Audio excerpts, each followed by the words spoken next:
So just a couple things real quick about Vietnam.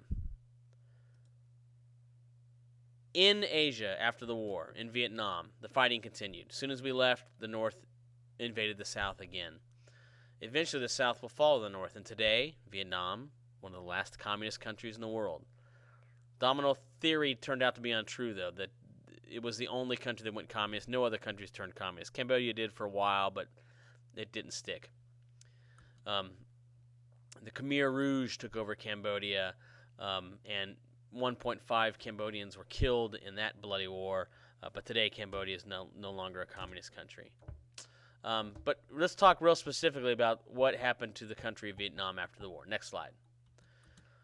1.5 Vietnamese got out of South Vietnam. A lot of them came to America, and we took them all in because they were fleeing communism. Hundreds of thousands of Vietnamese were sent to re-education camps by the communists. A lot of them got out of those re-education camps, but those re-education camps could be very torturous for some people. Next slide. For us, 58,000 dead, 300,000 wounded soldiers, 2,500 soldiers, we have no idea what happened to them. They were either prisoner of wars or they were missing in action, and we do not know what happened to their remains. It was, until that time, the costliest war in American history, costing $150 billion. Some estimates say that the Iraq war has cost or the war against terror has cost upward of $2 trillion. And because it costs so much money, inflation, which is when prices go up and value goes down, inflation went up, and the economy became unstable. To give you an idea of how many bombs fell on the country of Vietnam, more bombs fell on Vietnam than on all our enemies in all of World War II. In that little country of Vietnam in Asia.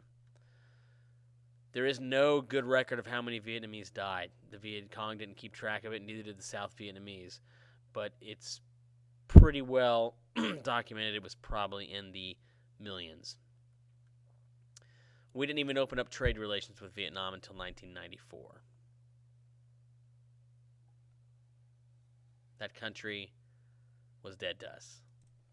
And that is the end of the last lecture. I'm sorry we did not get to the Kennedy era, the Carter era, didn't get to Nixon and Watergate.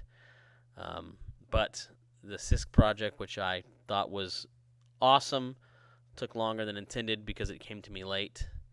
And, of course, flipping the classroom and doing the notes. There was a lot of things I did this year that took longer than I thought. So my apologies to you all. But I hope you enjoyed the class. And this quiz will be Monday and Tuesday of next week.